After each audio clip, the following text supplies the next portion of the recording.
Welcome to Think Bigger Voices, hosted by Jennie Treby and co-produced by Tony DiBenedetto. We're on a mission to break the cycle of poverty for kids in America by inspiring education, advocacy, and action in our communities. We'll tackle big subjects, talk to the experts, and promote the solutions making an impact. Join us if you believe that every kid deserves the opportunity to think bigger. Hi there, I'm Jennie Treby, host of Think Bigger Voices. Today's podcast is about the arts, but more specifically about how arts education and a sense of community is important for all kids, regardless of their background. Our expert is a singer-songwriter, a producer, an academic, and a philanthropist. He is the co-founder and CEO of the Arts Conservatory for Teens in St. Petersburg, Florida. Please welcome Dr. Alex Harris. Hi. So wonderful to be here. Thank you for joining us today. Thank you for having me. And I forgot to mention, among all the hats that you wear, your biggest one right now is you're a new dad. Yes, a new dad. So congratulations. 7 weeks in. Okay. And so my wife and I are having the time of our lives, even though we are a little rest broken here and there, but not as bad as I've heard it could be. So we're pretty excited about the blessing. Absolutely. Yeah, it's an exciting time. Yes. So you're probably running on a lot of fumes and adrenaline. A lot of espresso as well. Yes, absolutely. Well, we're going to keep the conversation lively. Fantastic. So Alex, let's get started. Before we dig deep on ACT, Arts Conservatory for Teens, tell us a little bit about you and your role with the organization. Well, my role with the organization, I had the vision some years ago when my brothers and I were traveling. A little bit about me. I grew up in a small town, Manchester, Georgia, where 2,500 people, 3 traffic lights to be very specific to give people a visual somewhat, and one of 8 children, 5 boys, 3 girls. And so, large family. And so the arts, I always like to share that faith, education, and the arts were the pillars of our family. And so we started our group in my dad's church, that he's a congregation that he started. And that's where we got our start. So that became the backdrop of the foundation of what behind the vision of how we can create this opportunity. My team and I can create this opportunity for students who were in similar situations, lack of accessibility to quality arts program. Fortunately for my siblings and I, we have both parents who are educators and supported us. When we started to travel and to speak, I realized that we were really fortunate to have that. And that which seems norm for us was an abnormality for others. So this was the precipice of the launch of the idea of the Arts Conservatory for Teens. So we piloted it for 3 years in south side of St. Petersburg, or later renamed as the Midtown area on 22nd Street, Deuces. And for folks who are listening and or watching, who don't realize the Deuces Live in St. Petersburg was the African Americans downtown before 1965, before integration. And so much there. And I was like fascinated once I learned about it, because I'm not from here. It's a beautiful area. Beautiful corridor where we're talking about history and on the sands of James Brown, Dizzy Gillespie, Nina Simone, Louis Armstrong, and the list goes on, of these amazing, iconic creators that really impacted the world. And now I'm standing on these sands and saying, let's provide the same opportunity for these students, and maybe we can make history all over, or continue the legacy, I should say, as it was reverberating in my ears and hearing the history. So my connectivity of my upbringing from little town Manchester, little limited accessibility, to the limited accessibility of the folks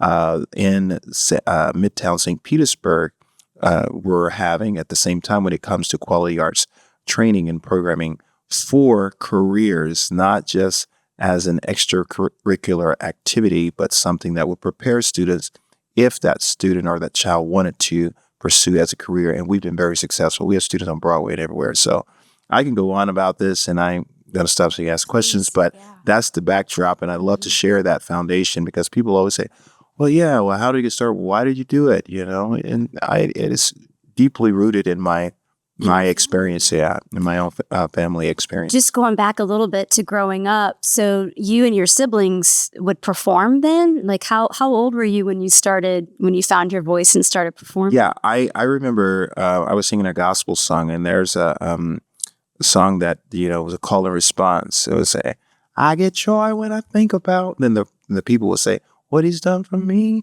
And so I remember singing that when I was like 3 or 4 years old. And folks standing around, oh my God, amazed. But the brothers and I formed a group. I was 7 at the time. And so I'm in the middle. I have some older siblings. And I started out playing drums, but my first drum set were the buckets from my neighbor's backyard. And the cymbals were the tin pan crust, was you make the pecan pie and sweet potato pie. So that my mother would have, and they were recycled before recycling became popular. And so, but I found other use for them to make them my cymbals. And so I know firsthand what it is to be innovative, to find new methods, new ways of doing things. And so that's what we were doing. We were recycling tin pans for the pie crust, to making the folding tables for picnic, to our first stage, taking the cement blocks, propping them up. So today when I do production and I talk to students about production, I said, look, I've been doing production for a long time. You think I'm like 70, 80 years old. I said, because we started really young and we were fortunate. People ask me all the time, what do your parents do? I said, well, when they first asked me, I didn't really, had not given much thought to it. And over time with my academic training and stuff, I started to realize, I think it was the creative freedom. And that's what we wish to give our students through the Arts Conservatory, an environment where allow that creative freedom to flow, because everyone has it. It's part of our human development. It's how it's stimulated based on the environment in which we're put in, to cultivate that, to help us grow to our fullest potential. And I think sometimes because it is sitting dormant with some people, they are becoming depressed. They are becoming unhappy in different ways about their life and what they can. But if that part of the human spirit, that part of the human makeup is stimulated and activated and put in an environment where it can function at its highest level, I think then we will see a lot more positivity in how we treat ourselves, each other, and of course, and impacting the world around us, making our communities a much more healthier place to live, learn, work, and play. So you bring this musical background from this loving, this family that really supported you and encouraged you to be innovative with how you were expressing your creativity. Absolutely. And you said that kind of launched this concept for ACT. Yes, so tell us a little bit more about what ACT is and what you're doing. And I love what you said already about how this is not just awareness. It is awareness, but this is training students on how to develop careers. Absolutely. Careers. So tell us a little bit how you're doing that. Yeah. So what we're doing, when you think of Arts Conservatory for teens, you think often people mind go to, kicking the legs, singing a note, stroking a brush, that very surface to a certain extent. And in most of the time is in the scene that's on the stage, that's on the walls, it's in the expositions. But what we see, that's part of it, and there are careers on that side, but there are a lot more careers that are behind the curtains, or behind the walls, where the creation is being made, and it's dealing with the management and the legal, or the production director, and audio engineers and lighting designers, and the list goes on, that directly connects us to the creative workforce. So ACT is an organization that seeks to help students awaken that creative consciousness among students and provide that hope through a holistic approach. And the holistic approach is inclusive of engaging the students first and foremost where they are, to bring about an awareness of the opportunities that exist. And that's the exposure part, which it comes under the first word of the mission, education. And I always say, how can one become empowered if that person is not exposed, if that person isn't educated, right? Through the various mediums of education beyond the four walls of schools. And that's through mentorship. That's through experiential learning opportunities. And then that environment that empowers them. And that's where the hope conscious is, I can do this. This is for me, right? And I can pursue, because we are not just telling them about a world of opportunity. We are taking them to the world of opportunity. And I think that is the very unique space, or our place in this world, is to help coach students in this very specific space as it relates to their own development, and through this vehicle we call the arts or music. And so we are, it's a psychological, philosophical, sociological approach. We offer classes and master classes in leadership, entrepreneurship. We offer classes in art of health and wellness with psyche drama, yoga, and all these different. We were doing this before it became popular. I remember 12 years ago, it was there, but it wasn't popular, especially among training young people. You hear about it a little bit over here, often in major cities like California, New York, but in cities, small or medium-sized cities, it wasn't happening. And that's one of the things that I wanted to bring in, and I'm very fortunate that I had the support that I did in order to locally here in where we are headquartered in St. Petersburg, where I always say it was the sands that really allowed me to get footing to explore and to express. And so I do credit that to the leadership in this area, because it was a wide open canvas to say, it wasn't a no, like, what are you doing? Or somebody else is already doing that. It was like, yeah. And so that allowed me to really grow into my full self as a creator, but also provide this opportunity for now thousands of other young people that we work with every day in our program. So every day, how are you reaching the kids? Is it after school, or do they come to you? How does that work? We're reaching the schools various ways. We started out after school, and then we grew to before school and after school, and now we've grown to before, during, and after. So we are in the classrooms in some places, and the uniqueness about the Arts Conservatory for Teens, or ACT, ACT, many people refer to it as ACT or ACT, is that we tailor according to one of our approaches to better servicing our communities was what we call RSS, right? Respond, scale, sustain. And those questions we ask ourselves, are we responding to a need, right? If we check yes, we say, okay, cool. The need that we were responding to and how we were doing it, is it scalable?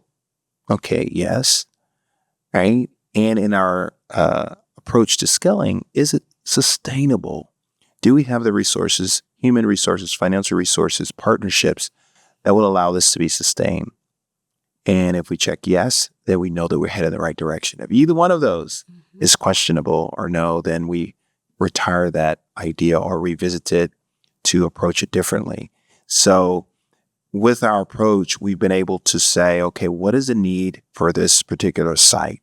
Are we responding to the need that they want, or are we coming with our own agenda, right? To do it only the way. So some school may say, well, we don't really need after school. We really need before school, or we need during school. That is where the greatest need is. So we are poised to respond that, and we are poised to scale it, and we are poised with responding to the need to sustain that, right? And so that's been our approach, in which I think is another one of the many uniqueness that we bring to the table and to the greater community, and the services that we provide.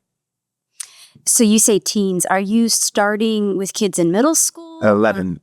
So kind of like a preteen. Yeah, like a tween. Yeah. So on high school then? 11 to 18 years old is our core. However, we do engage the late teens, like 18, starting in college and in college age, all the way to 21, 22, through our fellow program. Those are students who do engage some of our mentorship, but also allow them some practice if they're interested in this area.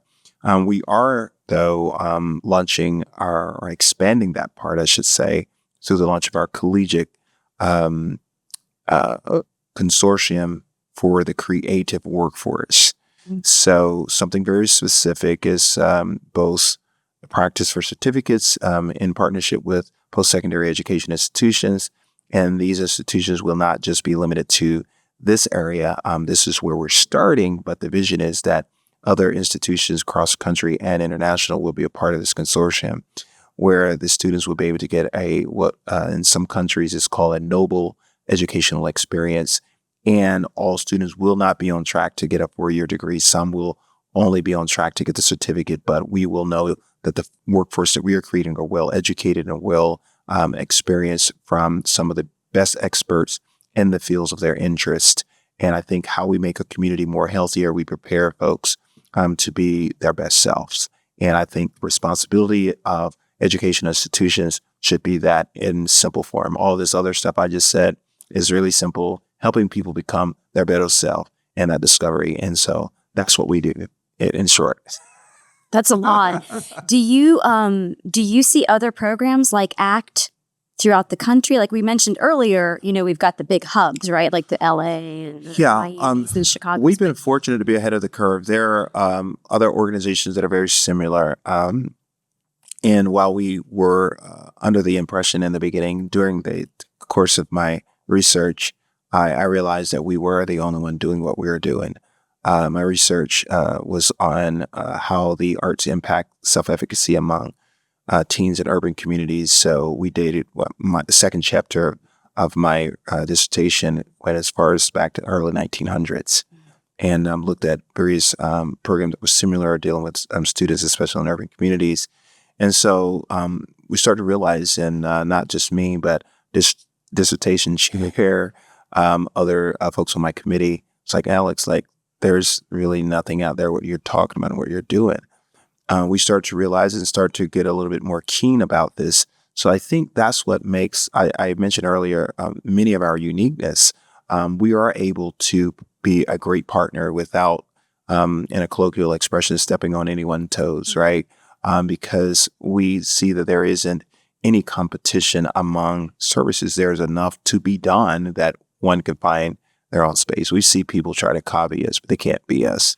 And I say that with a lot of confidence and humility because I think that it is birthed out of an experience, right? So ACT is, I tell people I'm an artist. I say I am ACT, ACT is me. And so what you get, and while I have positioned it to scale and to build teams, but the vision of that and the execution of that comes with the teams. But the vision of where we are and where we're going is my experience. I'm moved. I am called to this from growing up on the red clay hills of Georgia, playing outside, getting really dirty, bathed like 2 or 3 times a day. Nothing like that red clay. Absolutely, just messing up the clothes. But that is very intentional in sharing because that's part of the secret ingredient. You can try to carbon copy something, but you have to have that shared experience in order to be that, So regardless of someone who's inspired or just out of competition want to try to compete, I encourage people. I taught a class in South Korea that was inspired by Rand Blake's research on the development of personal style, and he has he started the improvisation class at New England Conservatory, and so I took that and was able to teach a course when it comes to vocal performance, and people find out style. Because in South Korea, I was dealing with a lot of students who could sing as well as Alicia Keys, I Keep On Falling, or whomever else, Beyonce. And when I was shared with them, how do you bring your South Korean experience, your authentic self, still being inspired by someone, but being who you are? And that was what I taught that class at Soul Music Institute. I was invited to do that. And then, of course, we toured and did concerts over there as well. But I bring that also to every part of the development of the Arts Conservatory for teens. Like, who are you? We want to know who you are. Be inspired by everyone, but we want to know who you are. What's your calling? Everyone is uniquely designed each person's human design to be something very special.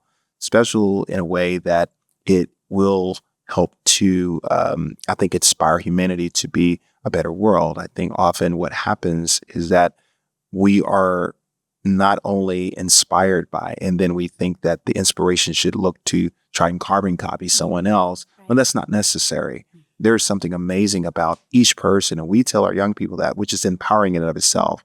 Like, you're uniquely made and you are someone special and you should go all the way to the top. They are waiting on you at Broadway. They're waiting on you at Netflix Studio. They're waiting on you for the next audio engineer for the Madonna tour, whoever, Beyonce or Taylor Swift. They're looking for you because you have something very unique in that space that no one else is doing.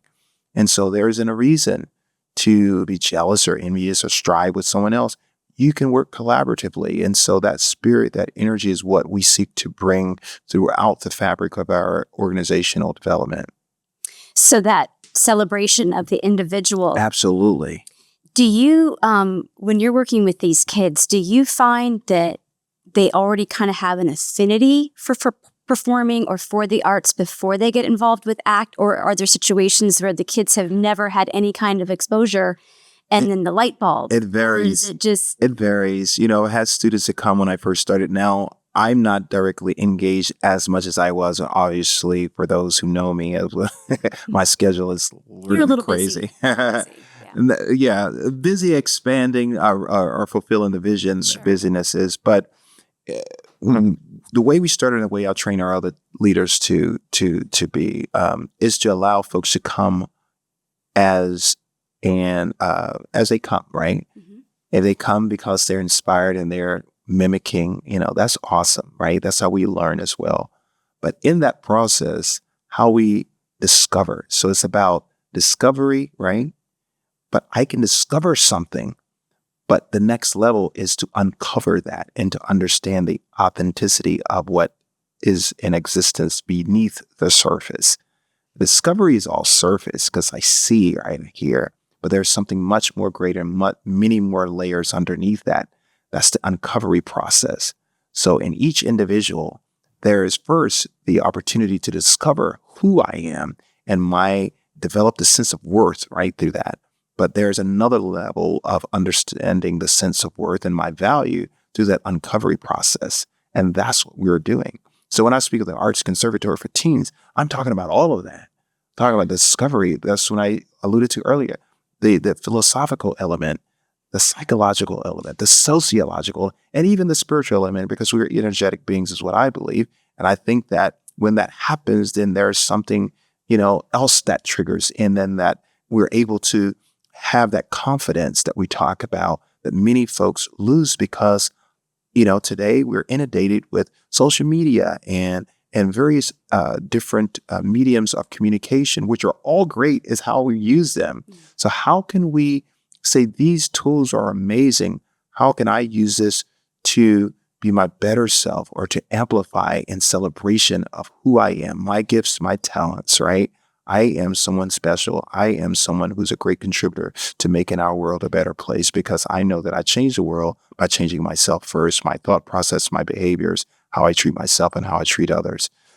So that's really what ACT is, and we engage them. I've had students to come in and who, they want to sing. They're inspired by great singers, but they're tone deaf. Mm-hmm. And I say, no, that's let's explore this. So what is it about music? What is it about singing? Do you want to sing because you feel that that's what you really can do?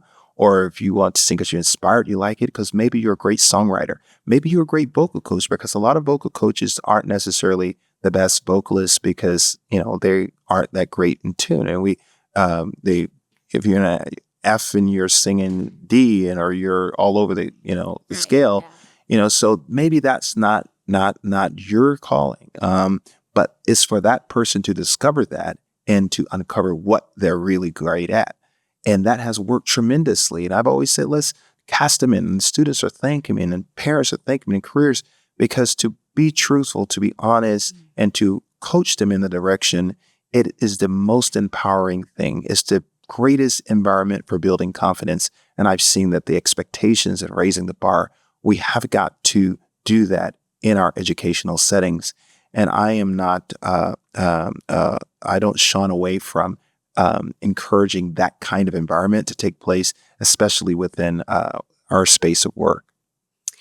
So the beautiful part about this program is that you've got the individuality, you've got celebration of self and discovery, like the social and spiritual and psychological element, but then you're also grounding them with practical solutions for life Absolutely. and adulthood. So tell us a little bit more about how you're actually preparing these kids. Like how are you career pathing them? Yeah, we career pathing them through our curriculum includes character development, and we have 40 character principles, something that was, again, part of my upbringing, and learning simple things that are very important, big things, such as honesty, integrity, commitment, effective communication. And so they get these words that are integrated into the lesson plans of the teaching artists, and they learn these in a very practical way so that should they choose to become an educator and don't become a dancer as a professional, if they become a dancer as a professional, whatever professional path that they take, or just being a human, being a great human, they have things that they can go out in the world and understand the importance of how you can effectively communicate your emotions, your thought, your process, how you can agree, how you can disagree in a very respectful way. You're learning honesty. There's not a reason to not practice being honest with yourself first and then being honest with others.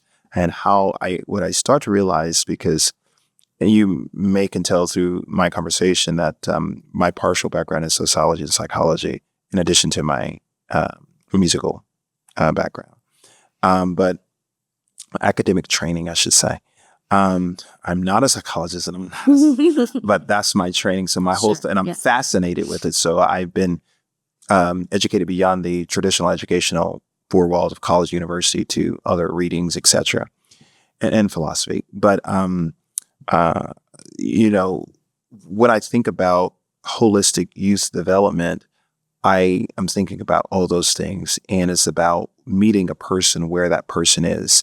And when you meet someone where where the person is, right, then you have an opportunity to expose them to a path that will help discovery, that will lead to that help those persons become better persons, right? Mm-hmm. And so if it's through vocal interest, if it's through music production, if it's through piano training, if it's through ballet or hip hop dance, if it's through game coding, if it's through fashion, if it's through, we do a gamut of things, right? We're meeting them where their interest is, and meeting the student where the interest is, we're able to, in some way, in creating the environment, allow them to take themselves to that place, right? We create the environment, and we offer the skill training development, but we empower them, which is the second word of our mission statement, is to that place. And in educating, empowering, then not only they are becoming enriched, but they're in their enrichment, then they can enrich the greater community. So in education, empowerment, enrichment, and that was very intentional. Like it's an ID. Who am I? Right? I'm educated. I'm empowered. I'm enriched. Therefore, I can educate, I can empower, and I can enrich. So that's what we do with ACT. So from an educational efficacy perspective, that was a mouthful. Is there research behind the impact of having these kids exposed to arts and in terms of their academic development? Yes. So not only do we collect our own data, which the first one was the YPQA, which was the Youth Program Quality Assessment. We also engaged a third-party evaluator and researcher. He is with Howard. He's the head of Howard research at Howard University. And so Dr. Jones has administered the baseline, summative, informative assessments with our programming. Looking at qualities, which helps us understand where we are winning and where there are opportunities for more or greater impact. And so we collect that data, not just evaluating our students, but our teachers, our parents, the SROs, I'm sorry, in the schools. And so we really engage as many folks surrounding the students as possible to have a better understanding on our impact. And so, but the premise of the organizational curriculum and program itself really is based on Bandur's theory on the social learning theory, and how the one event or activity or engagement could impact someone's self-efficacy, right? So we've done that not only with, and I give you a more concrete example for those who are listening and watching, is that, have you ever heard of a story of, maybe, the person listening may have experienced it personally, where when you were listening or watching something and you were inspired by that and it changed your life trajectory, whether it's to pursue a job, you just want to speak, or you were in a conversation, or hear a story of a person saying, when I was 9 years old, it was the one event, the one activity, the one engagement that changed that person's life trajectory because they heard, they saw, they believed. That's what we do every day. We don't know when that event is going to happen. We do it every day. But it's always that one time that the light comes on, is what often people refer to it as. And that, whatever that is, happens. And then next thing you know, this person is successful in whatever career path that person is pursuing. And so that's what we seek to do. And that was based on and inspired by Bandur's social learning theory. And so we are research-based.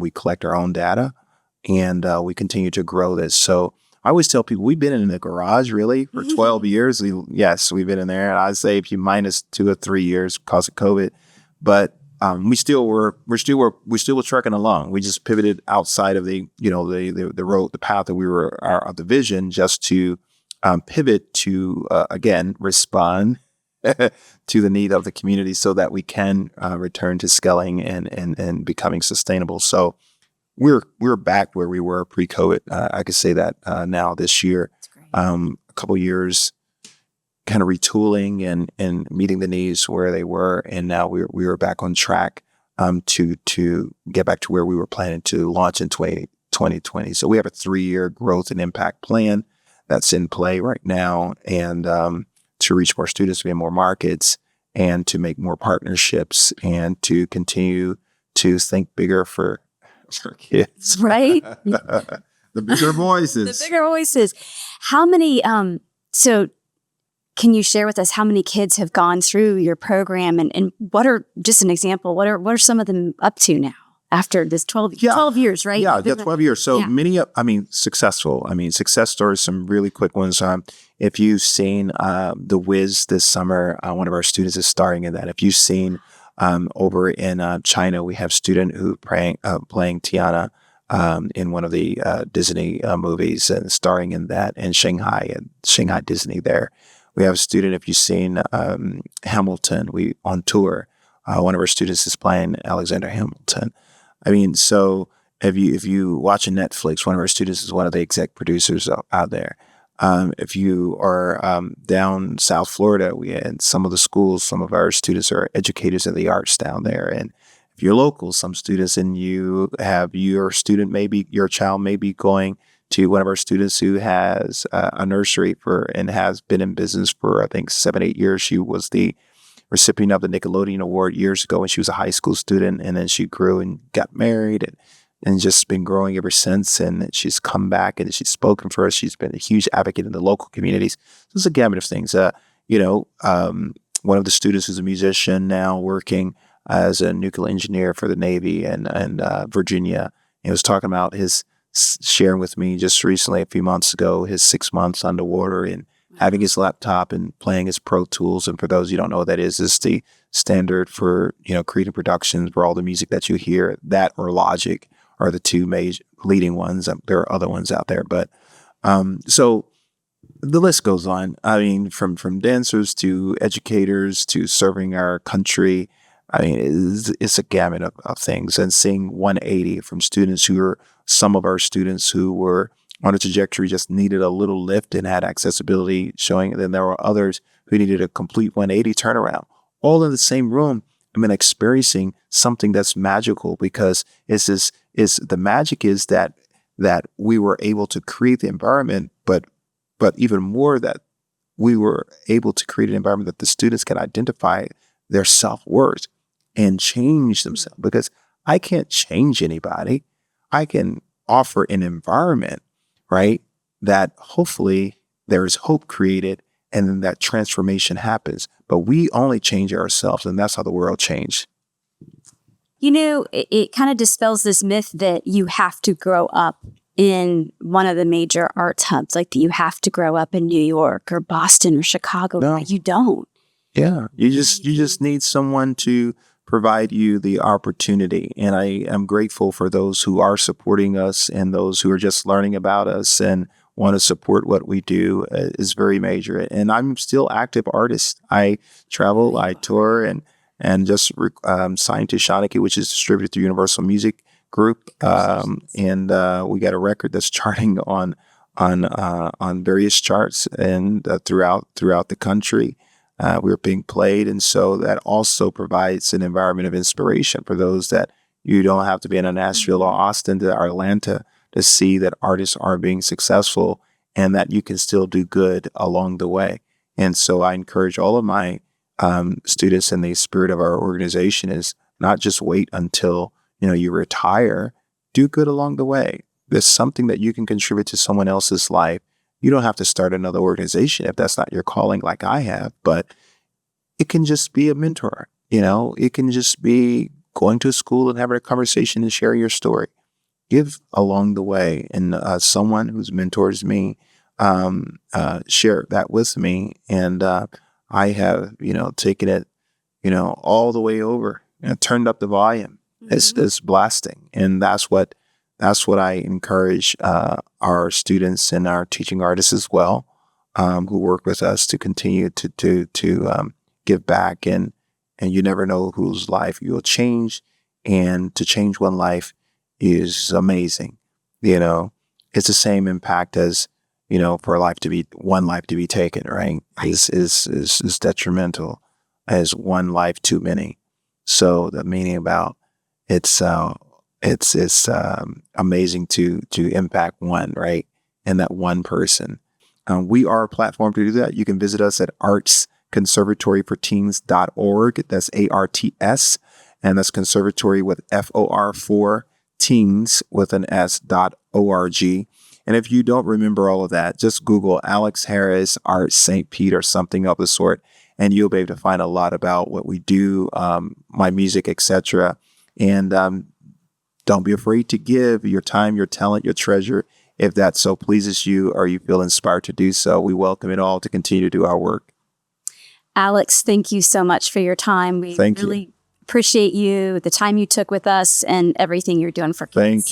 Thank you. We're going to continue to be the voice that think bigger. Thank you. Thank you. Thanks for spending your time with Think Bigger Voices.